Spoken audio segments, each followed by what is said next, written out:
I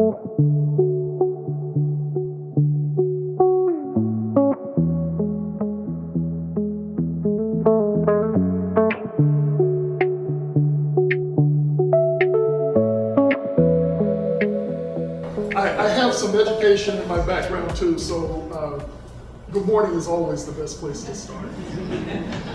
So one, I just want to thank all of you all for being here and also for our panelists. But you didn't come here to hear me speak. You came here to hear the expertise of our panel. And so what I'd like to do is just jump in with the first question. And because what we heard in Vance is that there are a lot of programs, there are a lot of systems that are engaged, but how do you see the level of coordination showing up in the work that you do? And what I'm going to ask is for each of y'all to take about 2 minutes to answer the question. And if we do go too long, if the lights need to go flicker on and off as a signal, we'll be glad for that too. And just introduce yourselves, I'm sorry. Good morning, everyone. My name is Terra. I'm the Associate Director of Strategy and Impact at Communities and Schools of Memphis. I serve as the intermediary for the K-12 Community Schools Work Group. Go ahead and answer. Yeah, go ahead and answer the question then. So for us in the K-12 space, coordination and collaboration has shown up primarily in our work group meetings. We've hosted bi-monthly work group meetings since October.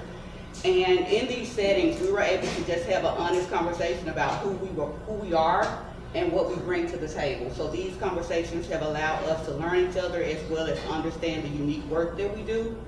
So through this process, we've been able to build trust amongst each other. We've been able to collaborate more effectively as well as strengthen collaboration. Second, we've gone from working in silos to a more collaborative effort. So we are more relationship driven with our approach to families and students. And we've also been able to improve clarity around our roles and our expectations. So additionally, I would say in these spaces, we've been able to look at school data in real time and also be able to have conversations and co-develop solutions in real time. So that is how collaboration and coordination has shown up in the K-12 space. Good morning, everyone. I am Cortney Thomas, Director of Partnerships with First Aid Memphis. Good to see. Everybody looks so well rested after the rain. There's a glow in the room. But yeah, I first want to acknowledge our partners that we've been working with. So as intermediary, First Aid Memphis has been coordinating the table across the Early Success Coalition, Next Memphis, Quarterly, Head Start, Early Head Start. So I first want to recognize those of you who are in the room who have been driving this and really making it happen on the ground. So like many of you, there are meetings about the meeting about the meeting. So we've been meeting, we've been coordinating, we've been having lots of conversations, but what that looks like for us is that we're now shifting the conversation a bit. So which predates my time, there's been a lot of conversation around high quality, so much so that the community came up with a high quality definition. So that's going really well.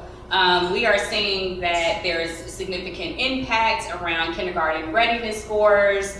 Our babies are doing well in their child care centers and other spaces, but now what we're talking about is alignment. And so much so that we are now driving an effort to, and this also predates this work, but is in support of this work, creating an alignment definition as well, so that we are able to better track what alignment looks like and how everyone can achieve that. So this has also, in that work, allowed us to identify where those gaps are around utilization. So for instance, with home visiting, if we know that we have some gaps that exist there around utilization, how are we best working and leveraging the supports that we have to ensure that more families have access to these great services? So excited to talk more about what that looks like. Thank you very much. My name is Travis, and I'm with RiseKit. I kind of hold a unique space, I would say, here, from the context of working to build tools for community that creates more connectivity. And we've done a considerable amount of research in the local community, and it's great that we have opportunities to get together, to your point, meeting after meeting, with partners. But ultimately, when it comes down to those local case managers that are ultimately in charge of executing and doing the work, they struggle to discover the right resource at the right time to help an individual. So a lot of what we do, both in partnering with community to build tools that can support them, but as well as also helping those frontline teams save a lot of time so that they can invest in the most important part of their work as the people as well. And so, and also my wife would be incredibly embarrassed by how my hair looks today. I forgot my hair paste. I'm not a Memphian, but most people are. Most people think that I actually live here and are surprised because of how much time I've spent in the community over the past 10 years doing different things. And so, just thinking about like the coordination component, like we're really at the ground level.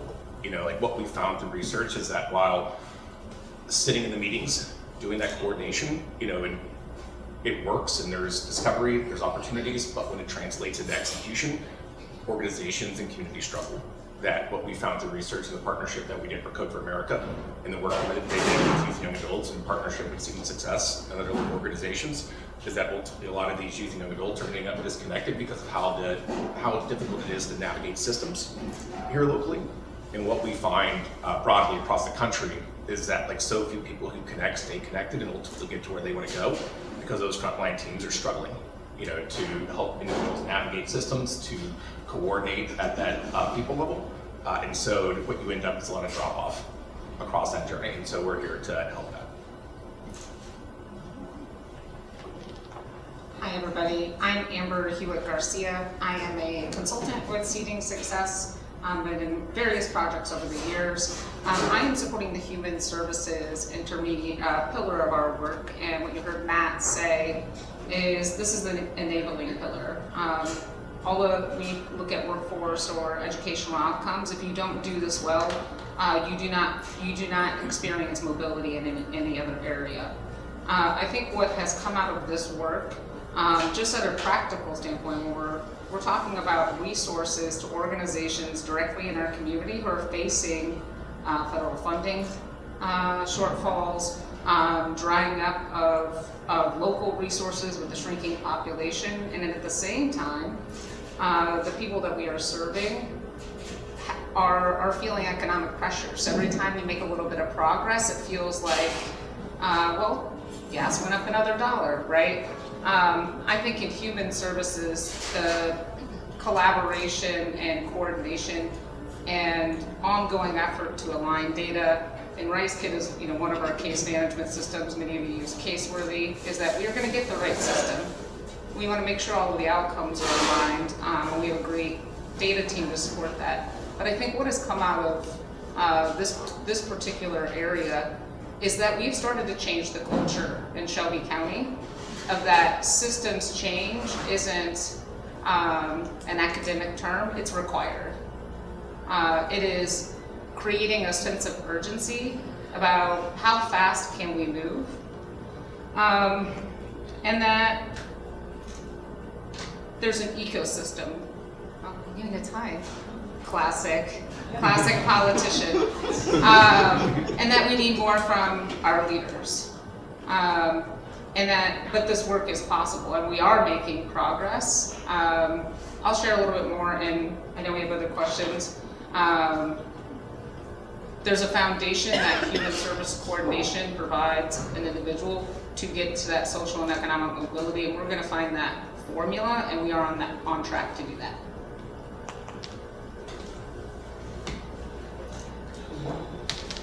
So one of the things that I appreciate as the chair of the More for Memphis is being able to see data from and reports from all 4 of the separate systems. But what I also find interesting is the identification of gaps that exist. And so how has the coordination, I'm going to turn to Terra and to Cortney to answer this question, is how are you all seeing the gaps and addressing those gaps as they emerge? In the K-12 community schools sector, our operators have had an opportunity to just have honest conversations and actually talk about the challenges and barriers that they're having which previously these concerns have not been addressed before. So in the K-12 space, we are able to work collectively opposed to assuming that the work is being done or overlooking those challenges and barriers. So we've gone from looking at barriers and talking about possible solutions to those barriers, and now we realize in the K-12 space that there's a need for a stronger referral system. So we are in the early stages of that, but looking at gaps and determining if there are any duplication in services, that has allowed us to have those difficult conversations around barriers, as well as talk about our next steps, which is the early stages of the referral process. So then we're able to coordinate more collectively in the K-12 space, and also to our other work groups and even partners beyond work. Yeah, for us, what that looks like is amplifying infrastructure and what's been built. So one of the things that a lot of the folks in this room have heard me really talk about and spend a lot of time highlighting is the work of the Early Success Coalition's No Wrong Door framework, and what it means for a family, regardless of who they go to, whether it is a case manager or if they receive a training through a parent advocacy program or whatever that is. Once they identify a resource that they need, that need can be met, and it will be met, and there is a framework in place for that to be, reached. So what that looks like for us is spending time with the Early Success Coalition to really think about what scale looks like for that framework. We know that it works really well in Shelby County for the home visiting programs, but what does it mean for child care centers? What does it mean for pre-K? What does it mean in your case management systems? Regardless of the system or the platform that is being used, the infrastructure and the framework by which families are able to reach the needs that they need, and they're not having to, as I've mentioned this before in a different setting, having to tell their story 5 different times. So, and we know that there are other agencies in this community that are doing that work, and once we all align around that framework and that infrastructure, amplifying the impact of greater needs being met, closing those gaps. And so, Travis, I know you've been working in the community for the last 10 years. If you would, just share a quick story about that captures the work that you're doing and the difference that the approach is making on the ground. Yeah, and can everybody hear me? No. No? I speak very loudly. It's a great question, and it mirrors a lot of what we're You're just... saying something with the mic. Oh, a little closer? Like there's noise back here, so directionally, if you hold the mic a little like that. I got you. Yeah.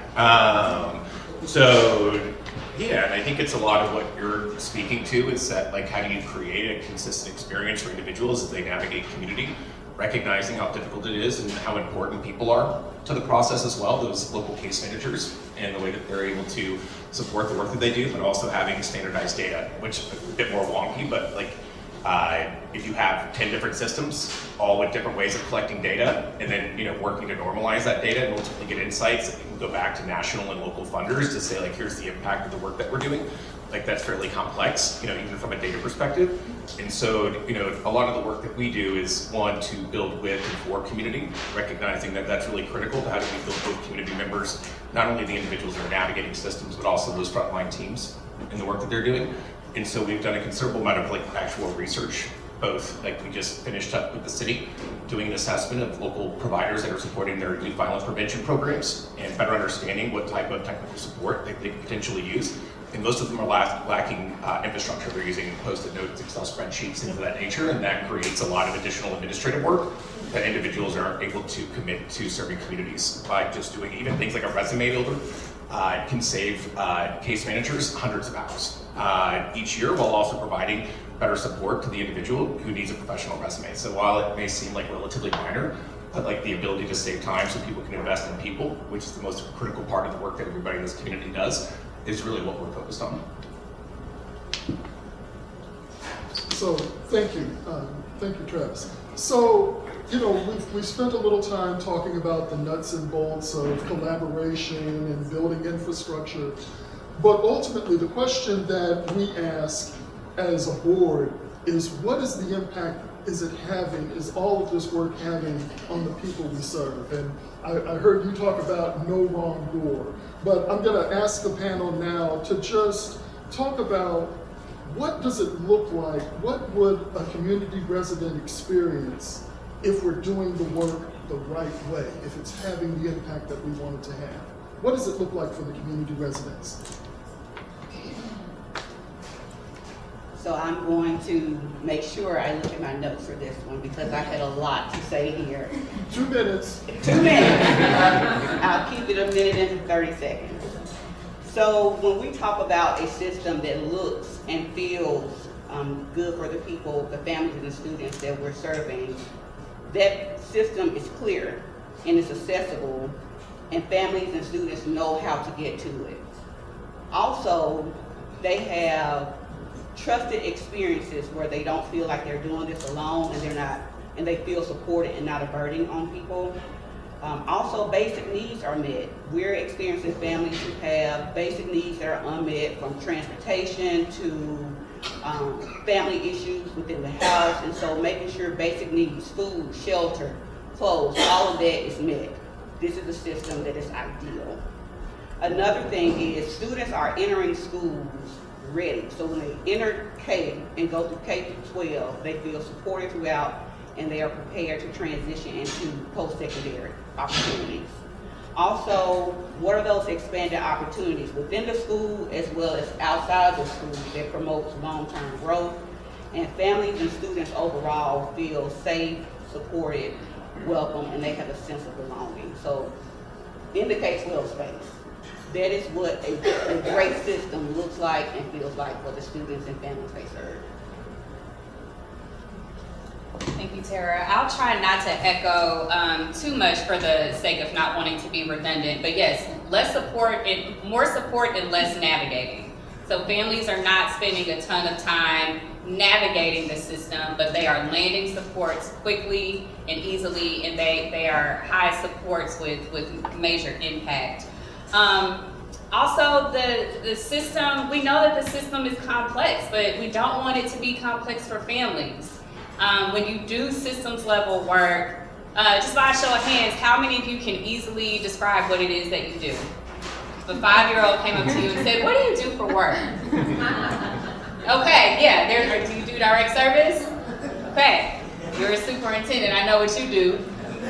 You can explain that pretty easily, okay? But for most of us, many of us can't, but that doesn't mean that the services that land don't land easily, even if the work behind it is complex. And I'm glad that we're talking about kindergarten readiness, because in any space that I have, I think it is always important from the early learning sector to highlight, when we talk about kindergarten readiness, we should not be putting all of that on 4- and 5-year-old babies when they enter into a space to say, do you know your ABCs? Do you know your 1, 2, 3s?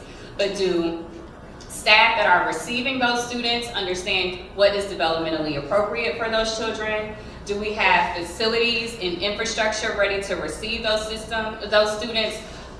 Is the system ready? Not just the babies. We need to be having more conversation about that and doing more around that work as well. So I would say that it's really just frictionless. It's the work that everybody in this room does is a team game. And so oftentimes an individual is not working with one organization, but could potentially working with multiple organizations at the same time to address barriers they may have, to get access to training, to get access to employment or education pathways.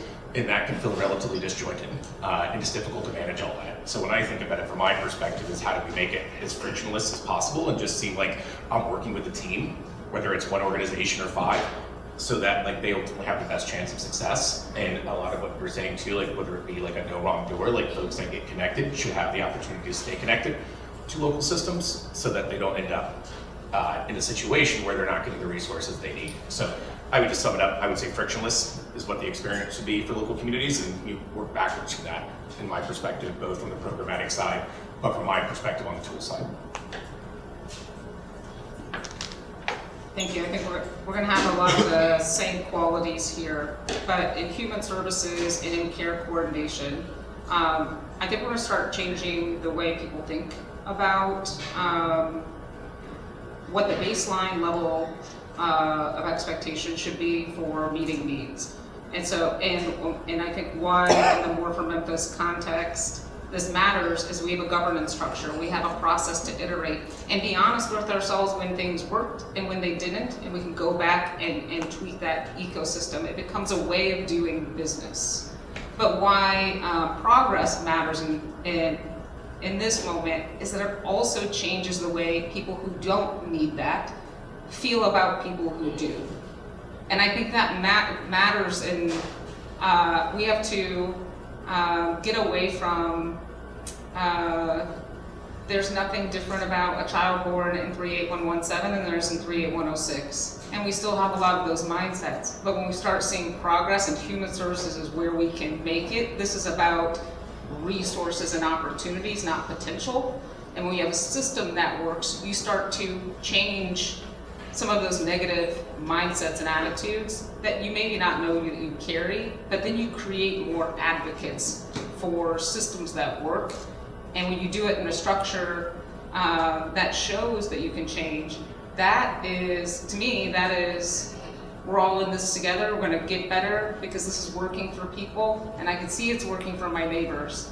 And so we're to continue to invest in that. I think that, for me, is we have more buy-in and more support and more investment. So keep the microphone down there because Okay. my next question is for you, and Okay. I'll try to speak up and project. Yep. So one of the things that we've heard about building trust in the system. We've heard building advocacy. And Amber, what you just said in terms of changing the mindset is the best place to intervene in a system. And so I'd like for you to speak specifically about the role that human services plays in coordinating that advocacy, that trust, that coordination across all sectors. Sure. So human services, to me, care coordination is the foundation of social and economic mobility. When we talk about our other priorities within More for Memphis, you cannot keep a job if your housing unstable, if you're worried about where your next meal is going to come. If you don't have a primary care physician and you're managing several chronic conditions and you just don't feel good, all of those things have to be corrected before you get a job, keep a job, compete for more wages, get the rapid skill development that you are qualified to enroll in, to make sure that your children are enrolled in pre-K. Or when you get those job opportunities, you have high quality childcare. All of those things will not work until you have your basic needs met. And so we have to think about that as the thing we have to get right first. Thank you. Okay, so we're gonna have one last question, and I want to do it in a lightning round fashion. Everybody answer this question in 1 minute or less. We got it? The question is, what do you think about the future of this work, and what excites you the most about it? 1 minute or less. So what's exciting about this work is that we've been able to, in 8 months, start to have these conversations about how we can best serve students and families. And even though we had a late start, in just 8 months, we are seeing progress. So we're excited because if we've seen this amount of progress in 8 months, what does it look like 1 year from now, 2 years from now, 5 or even 10? So we know that change doesn't come overnight, and it will be a progress in motion, but we're super excited about what we're able to do. And so just 5 years down the line from now, looking at the impact that we've made on students, families, and the community. So we're super excited about that. What excites me when I think about this work is the maturing in coordination. So a lot of convenings and a lot of conversations are being had, but we're doing it now in a way that feels a bit more targeted. around centering families and getting them to their end results very quickly. I think in a way we understand that we know that, you know, trust is built over time, that trust has been established with partners, so now it's just a maturation of coordination. That's a good question. I would say from my point of view is to provide visibility of how many individuals are connecting with local systems, what's ultimately happening, are they, you know, graduating programs, getting their barriers identified and ultimately addressed, and how many folks are, you know, ultimately getting into living wage jobs or education pathways that lead to living wage jobs, but then providing tools to the community to incrementally improve that over time, and be very data driven and collaborative in the way that they approach their work. And just for context, through the work that like we've done in San Antonio and other communities, like in San Antonio, all it took was like a 1% change in what you think of as like throughput, the number of individuals that stay connected, ultimately end up in a job that pays $15 or more an hour. And that 1% generated $37 million in economic impact for that local community. So like that's the real opportunity here, is to provide better lives for Memphians, to provide more economic opportunities for all of Memphis as well. And you know, that's really what my focus is and what I'm excited about. And that brings in money at the end of the day to community that can help us scale the work and everything that you all are doing as well. What I'm most excited, what I'm most excited about is I feel like we're out of the persuasion phase that coordination is important. And it's, you know, we're in election season, so if you listen to even your future leaders talk about, I hear cradle to career on TV now. I hear about the need for pre-K investments of supporting individuals. It's permeating the basic expectations. But what I'm most excited about is families waking up feeling like they can take care of themselves and those around them. Nothing would make me feel prouder as a leader to know that more people do that each day.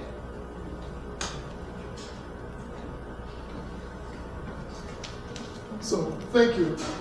So, as the chairperson of the More for Memphis Governance Board, I am most excited to work with you as leaders within the systems that you represent. And I look forward to the work that we can do ultimately to improve outcomes for the people that we are here to serve. And so with that, I ask everybody to please thank our panel for their work, not only but their work that they're doing every day. And so I'm going to turn the program back over to Matthew. Thank you. Thank you, Alan. Thank you, Terra. Thank you, Cortney. Thank you, Travis. Thank you, Alan.